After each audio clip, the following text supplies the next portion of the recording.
I bought the house because I wanted privacy more than anything else. It backed up against a large area of woods that nobody really seemed to use. The fence, parts of it leaned, sections were covered in vines, and every spring the brush along it grew so thick that you could barely see where the property line actually was. I had been putting off clearing it for months because it was a miserable job. The area was full of thorn bushes, fallen branches, and those little saplings that seemed to grow overnight. One day I finally decided I was tired of looking at it. The weather was decent, not too hot yet, and I figured if I spent most of the day working on it, I could get the whole stretch cleaned up. I started around mid-morning. I had a pair of loppers, a rake, gloves, and one of those battery-powered trimmers. It wasn't difficult work, just slow. Every few feet I'd uncover something buried under leaves or vines. Old cans, pieces of broken plastic, rusted wire. I found what looked like part of an old lawn chair that had probably been sitting there for 15 years. The woods behind my property always felt a little strange. Sometimes I'd find things that didn't make sense. A couple months earlier, I'd found a shopping cart nearly half a mile into the trees. I found children's toys scattered around a clearing where there were no houses nearby. There were old trails back there, too. The previous owner had mentioned once that people wandered through the woods. That was what I was thinking about when I came across the bush. It was larger than the others and packed tightly against part of the fence line. I was cutting branches away and I saw something reflecting sunlight underneath it. I thought it was a soda can. When I pulled some branches aside, I realized it wasn't. There were needles, a lot of them, a pile. Some were still capped, some clearly weren't. A few looked old, while others looked relatively recent. There were enough of them that I stopped what I was doing and just stared at them. Someone had dumped medical waste illegally, maybe, and those IDs. There were several plastic cards scattered underneath the bush, driver's licenses, state IDs, at least that's what they appeared to be. Some were covered by dirt and leaves. I remember crouching down but not getting too close. The whole thing felt wrong. I wasn't interested in touching anything. The needles alone were enough to make me back away. I wasn't dealing with it right then. I finished clearing a few more feet of fence line, but honestly, my focus was gone after that. The whole discovery bothered me because it wasn't random trash. It looked hidden. If I hadn't been cutting through the brush, I never would have seen it. I packed up my tools and went back inside. I washed my hands, grabbed something to eat, and sat at the table, trying to decide what to do. I ended up making a few phone calls and leaving it at that. I don't want to get into details regarding that. I reported what I'd found. I couldn't stop thinking about it because it was unusual. The bush was close enough to my house that someone had clearly been on my property at some point. Maybe not recently, but still. By late afternoon, I found myself sitting near the back window overlooking the woods. I had music on, and I was smoking while occasionally looking outside. I wasn't conducting surveillance. I was mostly being nosy. Part of me wondered if somebody would show up looking for whatever had been hidden there. The window gave me a pretty good view of the backyard. Beyond the grass was the fence. Beyond the fence was the wall of trees. I remember switching playlists at one point and opening another drink. The whole thing had almost become boring, but I saw this thing. I thought it was two people walking through the woods. The property line wasn't clearly marked once you got deeper into the trees, and people wandered around back there. But their direction, they weren't moving parallel to the woods. They were walking toward my house. I leaned forward and watched. My assumption was that they were women. From a distance they looked tall and thin with what appeared to be long hair. They got closer. The problem was that the closer they got, the harder they became to identify. Even now I struggle to explain what I mean by that. When someone approaches you from a distance, details become clearer. You start distinguishing clothing, facial features, body language. You can tell roughly how old they are. You can tell whether they're male or female most of the time. The opposite seemed to be happening. I could see movement. I could see shape. But details weren't appearing. If anything, they seemed absent. At one point, I remember standing up from the chair because my eyes felt like they weren't focusing correctly. I thought the window screen was creating some kind of visual effect. I slid the window open. The view became clearer. The figures didn't. The two shapes kept moving toward the backyard at a slow pace. They must be wearing unusual clothing, something that obscured their appearance.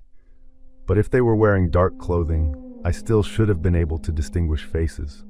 But this felt like I was looking at people-shaped silhouettes that happened to be standing.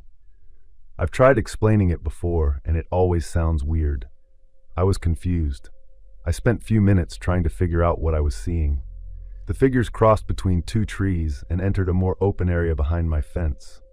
I remember squinting. I remember rubbing my eyes. When I looked again, they were still there, still approaching, and I still couldn't identify a single detail about them. The closer they got, the more wrong the entire thing felt. Their movement didn't seem human. It's difficult to describe. Imagine watching someone walk from far away while missing tiny pieces of motion. Like your brain expects to see natural body movement, but something isn't lining up correctly. That was the sensation I had. I couldn't point to exactly what was bothering me. I just knew something about the way they moved made me increasingly uncomfortable. I stepped away from the window and walked into the kitchen, grabbed another cig, came back and looked outside again. They were closer, a lot closer. I felt genuine fear. The fear came from the fact that I still couldn't answer the simplest question imaginable. Who were they? By that distance, I should have known. I should have been able to see faces. It felt like my brain kept reaching for details that simply weren't there. I moved closer to the glass. I was trying to focus on individual features and getting nowhere. My eyes would settle on where a face should be, and it was like there was nothing there to lock onto. I was staring at the two figures and trying to decide whether I should go outside and ask what they wanted or lock the door and ignore them. Neither option felt right because I still couldn't figure out what I was looking at. People had wandered through the woods before, but nobody had ever walked directly onto my property. Once they came through the fence, they were suddenly much closer than they had been a few seconds earlier. My heart starting to race because I realized that at that distance, I should absolutely have been able to identify them. Even now, I can picture the scene. The grass, the fence, the position of the trees behind them. What I can't picture are faces. There aren't any in the memory. The figures continued toward the house at the exact same pace they had been moving the entire time. Neither appeared to react to anything around them. I found myself backing away from the window. Part of me was trying to explain it. No clothing could explain why I couldn't identify hands. No clothing could explain why I couldn't tell where their legs actually were. The figures looked roughly human-shaped, but the details seemed missing. The best comparison I can think of is when someone is standing behind heavily frosted glass. You know there's a person there. You can see movement, you can estimate height and build, but details vanish. But here, there was no glass between us, just open air. I remember one of them appearing slightly taller than the other. That's about the only thing I'm confident about. Both continued moving toward the back of my house. I still couldn't see a face. I was just overwhelmed by the feeling that something was deeply wrong. The fear hit me, and it surprised me. The figures were still approaching. I yelled. I snapped completely out of whatever stunned state I'd been in. I turned around, grabbed my keys, and headed for the front door. Got outside, got into my truck, started it. I looked toward the backyard through the mirrors, but couldn't see anything from that angle. A few minutes later, I was on the road heading toward my parents' place. I arrived at my parents' house acting like a lunatic. I scared them. I tried explaining everything and quickly realized how insane it sounded. I kept hearing myself describe two figures in my backyard and thinking it sounded like I was having some kind of breakdown. My mom asked if someone had threatened me. I stayed there that night. Every time I considered going back to the house alone, I felt sick to my stomach. My father drove over there with me during daylight. Nothing had been damaged. Nothing had been stolen. I walked around trying to make sense of it. There was nothing unusual about the glass. Nothing unusual about the angle. I spent a lot of time thinking about the woods behind that house. There had always been odd little things, enough to create an uneasy feeling, noises at night, evidence that people had been back there even though nobody ever seemed to admit using those trails. As strange as the needles were, I think they were unrelated. They were concerning for obvious reasons, but they felt like something explainable. People hide things, people dump things, people do stupid things. The figures felt completely separate from that. The only connection was timing. If I hadn't found the needles, I wouldn't have spent hours sitting at that window watching the woods. I would have finished my yard work and gone about my day. I would have missed whatever happened. The discovery under the bush kept me in that chair long enough to see those figures approach the house. Had I gone inside and turned on a movie or taken a nap or run errands, I never would have known they were there. After a while, I stopped sleeping well whenever I stayed at the house. Friends told me I was letting my imagination get the better of me. I don't know. Every time I pictured those two figures approaching across the yard, I felt the same fear all over again, because they didn't look like anything. Eventually, I made the decision to move. There were practical reasons too, but that experience was definitely part of it. Convincing my parents that I was serious wasn't difficult, because they'd seen how badly the whole thing affected me. I wasn't acting like someone telling a spooky story. I genuinely wanted out of that house. The property was sold, and I moved away. I've never gone back. I've never had another experience remotely like it. I've seen plenty of strange things in my life that eventually had reasonable explanations. This one never did. Those figures walked from the woods all the way to my yard. With every step, they got closer. And somehow, the closer they got, the less human they seemed. I found the needles that day, and those bothered me for a while. Finding hidden needles and IDs in the woods behind your house is unsettling enough on its own. But years later, I barely think about that discovery anymore. Because whatever those two figures were, whether they were actual people, some bizarre visual misunderstanding, or something I still can't explain, the fear I felt when they crossed onto my property was real.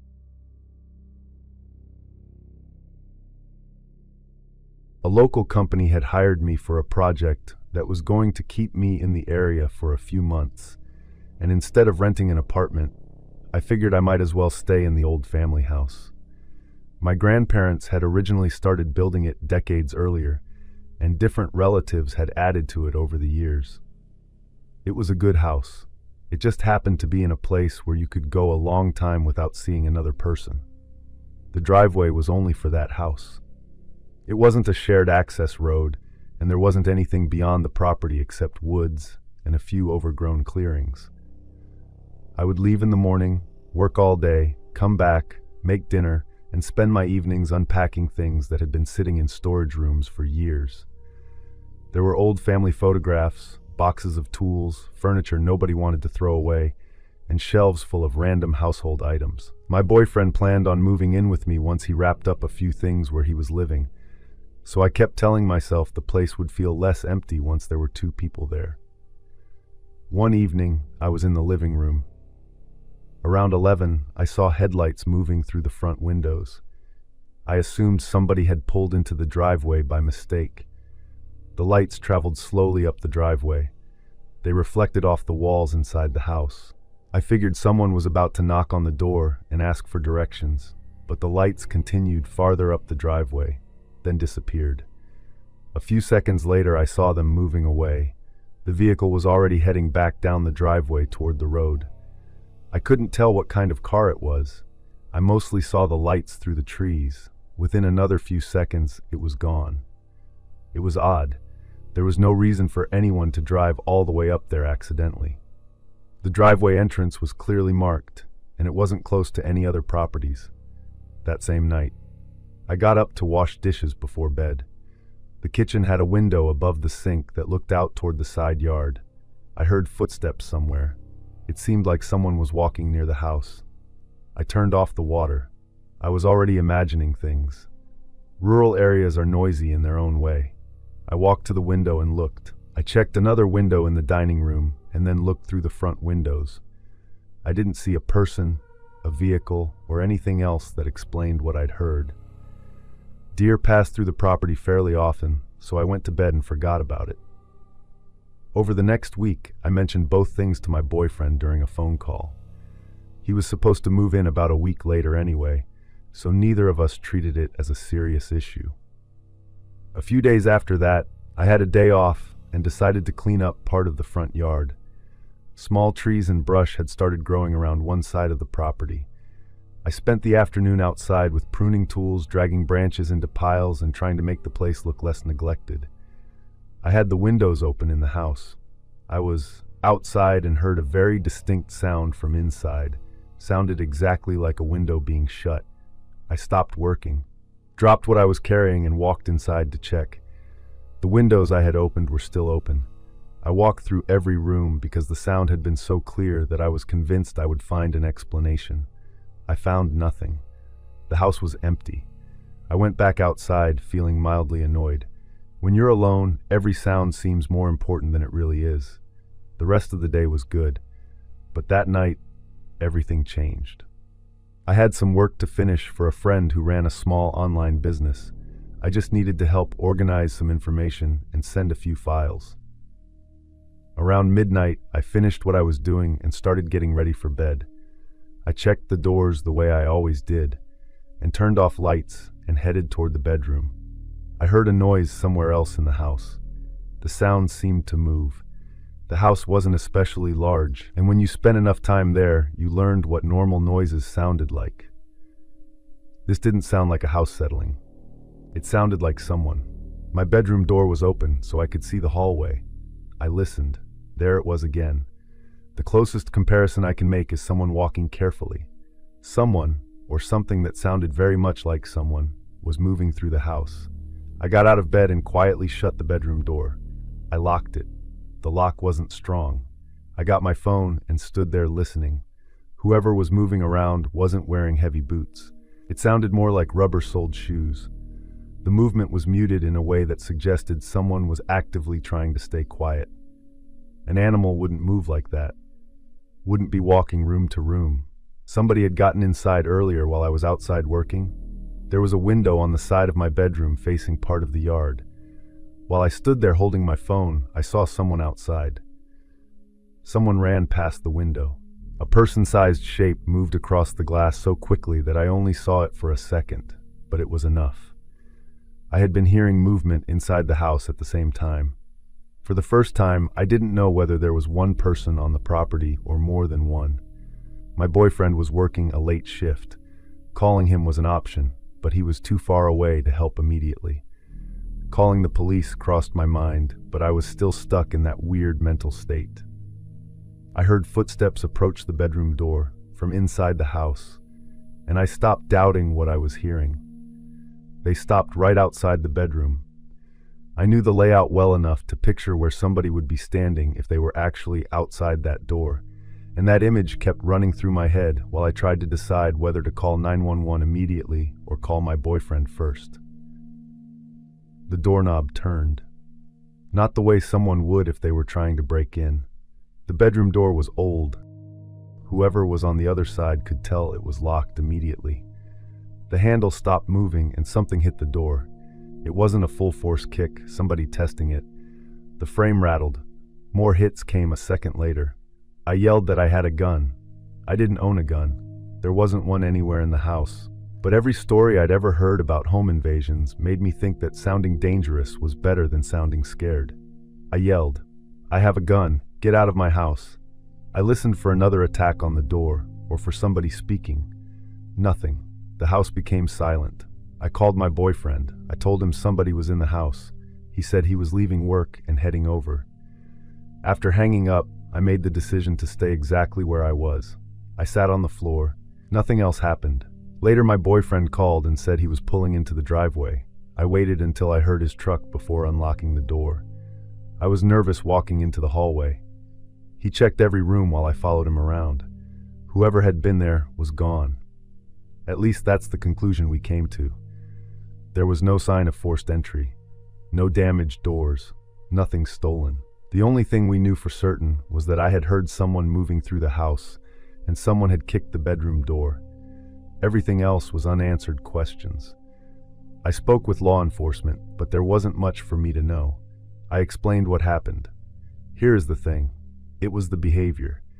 If somebody intended to rob the place, there were easier opportunities. I was gone during the day. The house sat alone. Nobody nearby would have noticed. If somebody wanted to hurt me, there were opportunities for that too. That sounds awful to say, but it's true. The person had apparently been around the property multiple times. The sound inside the house while I was working in the yard, the movement in the house that night, the person running past the window. All of those things seemed connected when I looked back on them. What I couldn't understand was why. Whoever it was seemed patient. They didn't force a confrontation when I was walking around outside by myself. They didn't rush me when I was moving between rooms. Instead, the only direct aggression happened after I locked myself in the bedroom. I've gone over that hundreds of times. If somebody was watching the house, they would have known the bedroom had a lock because it was visible from the hallway. They would have known I was effectively trapping myself inside. So why wait until then? Why kick the door? The whole thing felt less like somebody trying to achieve a goal and more like somebody trying to create fear. That's exactly why I still think about it. A lot of scary situations make sense once enough time passes. You eventually identify a motive or you learn something you didn't know at the time. This never became one of those situations. My boyfriend moved in sooner than originally planned. Neither of us was comfortable leaving me there alone after that. All those things happened within a relatively short period of time and seemed to escalate until that night in the bedroom. I've had people say it was a squatter, somebody using the property without my knowledge, a trespasser who became aware the house was occupied, or someone who had been watching the place because they assumed nobody lived there anymore. The person running outside while I was hearing movement inside the house is what keeps pulling me back. It felt like there were two different people, one inside, one outside. I can't prove that. I can't even say it with certainty. It's just how it felt.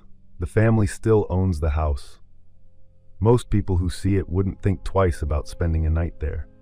Whoever it was had multiple chances to do something far worse than they did, and for some reason, they chose not to.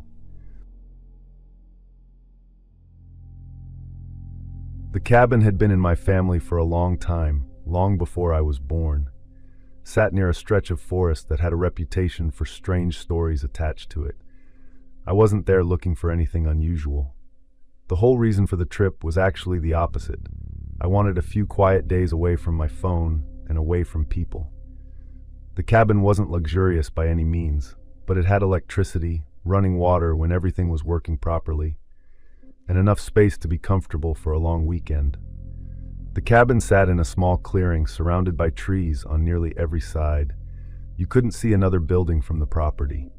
Normally I liked that. The front door, it was just unlocked. The handle turned. I was confused because I knew I hadn't left it that way the last time I visited. I pushed the door open and looked inside. Nothing seemed wrong. Nothing appeared stolen. I checked the bedrooms and bathroom and found the same thing. Maybe I'd forgotten to lock it during my previous trip months earlier. After that, I considered that one of my relatives might have stopped by. A couple of family members still had keys. I sent a few texts asking if anybody had been there recently, then put my phone back in my pocket and started unloading supplies from the car. A little later, I got replies. Nobody had been there. That bothered me slightly, but not enough to make me leave. Old locks can be unreliable. Maybe somebody had checked on the place and forgotten to mention it. Around dark, I went inside, locked the door, and started watching downloaded videos on my laptop. Cell service out there was terrible. Sometimes messages would arrive hours late. After 10, I heard a knock. Whoever was doing it wasn't pounding on the door. I checked the time on my phone and thought how strange it would be for somebody to visit that late. The nearest house wasn't close. Nobody should have been casually walking around out there after dark. I got up and looked through a side window near the front entrance. The porch light was on, but the angle wasn't great. I couldn't see anyone. I waited a minute. Nothing happened. It could have been an animal somehow making the sound. Less than 5 minutes later, I heard knocking again. This time it came from the back door. The cabin had 2 entrances. The front porch faced the clearing, while the rear door opened toward the tree line. Hearing the sound move from one side of the building to the other completely changed how I felt about the situation. There was no reasonable way for an animal to create that pattern. Someone was outside. I checked the front door again, just to make sure, and I heard footsteps. Whoever it was seemed perfectly comfortable walking around the cabin. The sound moved slowly across the porch. Boards creaked under weight. Then the footsteps continued along the side wall. I turned off most of the lights inside because I became aware that anyone outside could probably see me clearly through the windows. I remember feeling mad at myself for not bringing the firearm I normally kept locked at home. I wasn't someone who carried one everywhere, but that night was probably the first time I wished I had. The footsteps went on. I heard something brush lightly against the exterior wall. It sounded like fabric or a hand sliding across wood. Getting to that location required driving several miles down roads that most people didn't even know existed. After about 20 minutes, I worked up the courage to peek through another window. I immediately stepped back. I hadn't seen a face. What bothered me was that I couldn't see anyone. The footsteps had sounded close enough that I expected somebody to be standing nearby, but the clearing appeared empty. The porch was empty, and the area near the car was empty. The tree line beyond the cabin looked dark and still. Then I heard a slow creak above me from the front porch, like someone shifting their weight on one of the boards. I knew the person had to be only a few feet from the front door. No more knocking. I couldn't tell whether the person was gone or standing there waiting. A couple of times I considered calling somebody anyway, just to stay on the line with another person, but the signal indicator kept bouncing between one bar and nothing. The thing that really got to me wasn't that somebody had knocked on the doors. It was how patient they seemed to be. Whoever was outside wasn't doing anything. They had knocked, walked around the cabin, and then seemingly settled into simply being nearby. I heard another sound from outside that I still remember. It sounded like someone clearing their throat. The sound instantly confirmed what I already suspected. There was a person out there. I remained inside another 10 or 15 minutes before finally deciding I wasn't staying the night. When you're actually in that situation, you spend a lot of time trying to convince yourself things aren't as bad as they seem. I kept thinking the person would leave. I started gathering my things as quietly as possible. My keys were on the kitchen counter. I packed my laptop, charger, wallet, and a few other essentials. Most of the food and supplies stayed behind because I was focused on leaving quickly. My car was parked only about 40 feet from the front porch, but those 40 feet felt much farther. I came up with a simple plan. Open the front door, run straight to the car, get inside, lock the doors, and leave. The idea sounded easy enough. Actually doing it was another matter. I was standing near the front entrance with my keys already in my hand. My heart was pounding. I was listening for sounds outside. I unlocked the deadbolt and pulled the door open. The clearing was empty. I looked toward the tree line. The trees were dense around most of the clearing, but there were gaps where moonlight filtered through. My eyes just naturally moved across the woods. Someone was standing partially behind a tree roughly 30 yards away. The reason I know they were standing there wasn't because I saw a face. I didn't. The person was mostly hidden. What I saw was the outline of a shoulder and part of a torso sticking out from one side of the tree. He was watching the cabin. I ran. I don't remember reaching the car. As soon as the engine started, I locked the doors. I immediately threw the car into reverse and backed out fast. Once I got pointed toward the access road, I drove away without looking back. I called a family member first because I wanted to tell somebody what had happened while everything was still fresh in my mind. After that, I made a few other calls. Eventually, I ended up speaking with authorities. A few days later, after I'd talked myself into believing the entire thing was just some trespasser, I returned to the cabin with 2 relatives. I wasn't interested in spending the night. I mostly wanted to collect the things I'd left behind. Nothing had been stolen. Nothing had been vandalized. Nothing appeared damaged. While checking around outside, one of my relatives saw something near the back of the cabin. There was an old wooden chair that normally sat on the porch. Somehow it had been moved around to the rear side of the building facing the woods.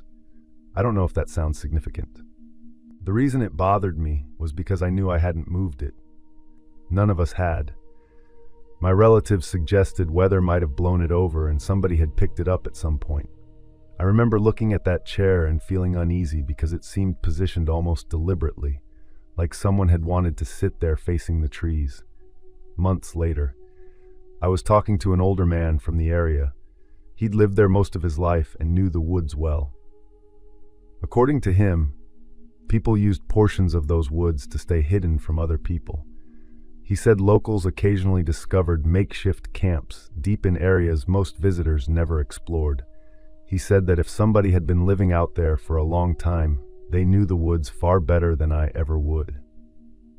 They'd know every trail, every shortcut, every place a person could hide without being seen, and they would have noticed me arriving long before I noticed them. Somebody had entered the cabin before I arrived and left when they heard my vehicle. The knocks came from both doors. I heard someone walking around the cabin. I saw a person standing behind a tree watching me. I've replayed that night countless times over the years. If it was a prank, it was an incredibly strange place to pull one.